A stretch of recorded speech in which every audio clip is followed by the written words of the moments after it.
예, 팩트체크 시간입니다. 저희도 보도를 해드렸는데 어제 정치권에서 상당히 논란이 됐던 발언입니다. 먼저 들어보실까요? 불법 파업에 공권력이 투입되면 쇠파이프로 두드려 패지 않습니까? 공권력이 그들에 대해서 제대로 대응하지 못했기 때문에 우리나라가 2만 불대에서 10년을 지금 우리가 고생하고 있는 겁니다. 만약 그런 일이 없었다면 우리는 3만 불 넘어갔습니다. CNN에 연일 매 시간 쇠파이프로 경찰 두드려 패는 장면이 보도가 되는데 어느 나라에서 우리나라에 투쟁하겠습니까? 예, 자 이렇게 강한 어조로 얘기를 했습니다. 김필규 기자. 예. 그러니까 노동개혁에 있어서 대기업 노조 문제가 심각하다는 지적을 하는 과정에서 이런 얘기가 나왔던 모양이죠? 예, 그렇습니다. 예. 이 발언 이제 두 가지 면에서 한번 오늘 짚어볼 텐데요. 첫 번째는요. 대기업 노조의 불법 파업에 공권력이 제대로 대응했다면 이미 1인당 국민소득, 그러니까 1인당 GDP 3만 달러를 넘었을 것이라는 부분입니다. 예. 자, 우리 1인당 GDP가요. 처음으로 2만 달러를 넘은 때가 2007년인데요. 예. 당시에 LG경제연구원에서 낸 자료를 보면은 자, 이렇게 이제 나올 텐데 3만 달러 이상, 3만 달러 넘은 나라들이 2만 달러에서 1만 달러, 만 달러를 더 올리기까지 평균 10.3년이 걸렸다고 분석을 했습니다. 예. 자, 마찬가지로 이 평균치가 적용이 된다면은요. 우리나라의 경우에 3만 달러 돌파 시점을 2017년 이후로 예상을 해볼 수가 있는 거겠죠. 예. 자, 지난해까지 우리 1인당 GDP가 보시는 것처럼 2만 8천 달러 정도였습니다. 그러니 지금 단계에서 누구 때문에 못하고 있다 탓하기는 이른 측면이 있는 거죠. 예.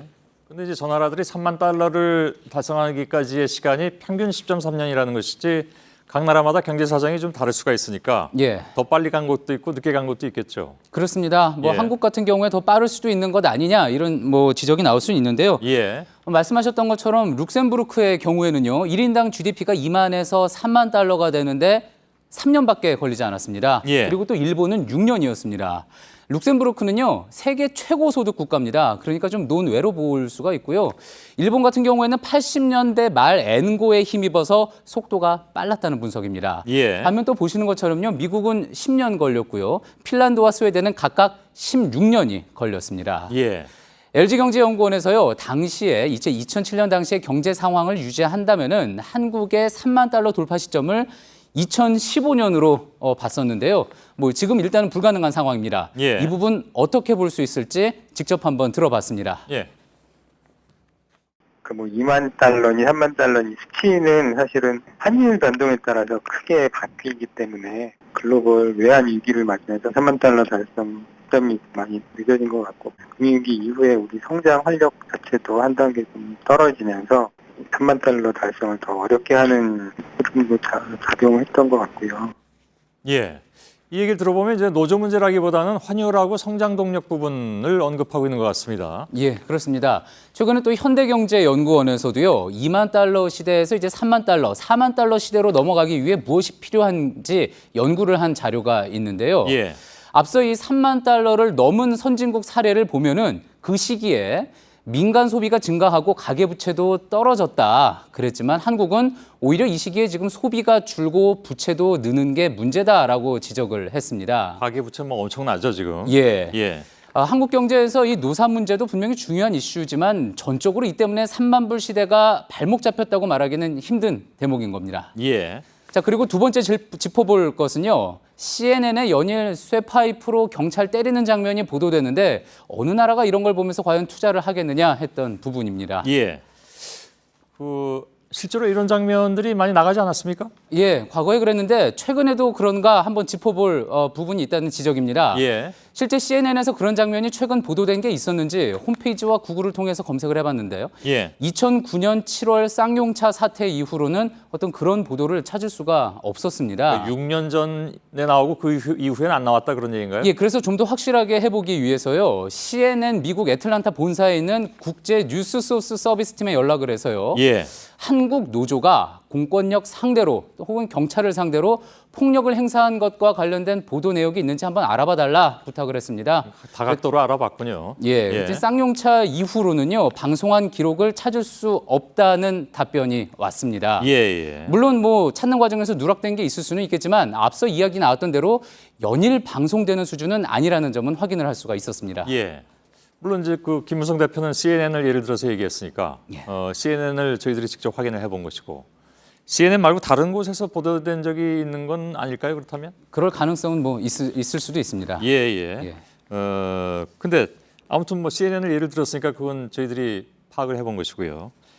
강성노조 문제가 대외적으로 나쁜 이미지를 줘서 경제에 악영향을 미친다라는 얘기를 하려다 보니까 뭐 이런 얘기를 한 것이다라고 이해를 해야 되는 건가요? 예, 쌍용차 사태가 한창이던 2009년에요. 예. 정경련이 했던 설문조사에서요 선진국 진입을 가로막는 요인으로 지금 보시는 것처럼 상당수가 이제 노조를 지목하는 응답이 예. 있기는 했습니다. 그때는 쌍용차가 굉장히 크게 사회 문제가 됐을 때니까 저런 답변이 나올 수도 있는데 지금 이 그래프에는 반전이 하나 있는데요. 예, 그 당시 1위가 국회하고 정치권이었네요. 예, 그랬습니다. 예. 그리고 또 이제 3위가 정부기도 했었는데요. 예. 자, 그러니까 이제 그렇게 어떤 노조의 문제를 지적하는 의견도 있다 볼 수가 있는데 그런데 과연 지금도 그럴 것이냐? 예. 2013년, 2년 전에 이제 코트라가 외국인들 대상으로 한 설문이 있습니다. 한국 투자를 할 때 가장 우려하는 요인이 뭐냐는 질문이었는데요. 예. 지금 보시는 것처럼요. 사업 용이성이나 정부 규제 및 투명성, 정치적 안전성을 우선 꼽았고요. 노사 관계가 우려된다는 응답은 4번째였습니다. 예. 그러면 또 노사 문제에서는 또 어떤 거를 집었느냐? 근로자의 외국어 능력, 해고 경직성, 임금 등을 우선 꼽았고요. 예. 노조 관련 이슈는 그 다음이었습니다. 예. 그러니까 노조 문제 말고도 외국인들이 우려하는 요인들은 따로 더 있을 수 있다고 보는 거죠. 예. 우리가 계속 그 1인당 국민소득 3만 달러를 얘기하는 것은 그것이 이른바 이제 선진국 진입의 문턱에 있느냐 아니냐를 따지기 위한 기준이 되니까 그렇게 얘기하는 거죠. 예, 맞습니다. 앞서 보셨던 그 정경련 설문조사에서도요, 우리 국민들이 이제 언제가 선진국 진입이냐를 물었더니 3만 달러를 이야기하기도 했는데요. 예. 자, 그런데 세계적인 석학 프랜시스 후쿠야마는 이런 이야기를 했습니다. 선진국과 다른 나라를 가르는 결정적인 차이는 바로 신뢰라는 사회적 자본이다. 예. 신뢰 기반이 없는 나라는 선진국 문턱에서 좌절하고 말 거다 이렇게 이야기했는데 예. 그러면서 대표적인 저신뢰 국가로 한국을 꼽았습니다. 아, 이 교수가 그렇게 꼽았다는 얘기인가요? 그렇습니다. 예. 어느 시점에 이제 1인당 GDP 3만 달러 넘을 수는 있겠죠. 하지만 선진국 진입이란 문제는 별개라는 이 이야기 잘 새겨들어야 할 것 같습니다. 예. 글쎄요, 오늘도 팩트체크가 왜 존재하는지를 알려준 시간인 것 같기도 합니다. 예. 김필기 기자 수고했습니다.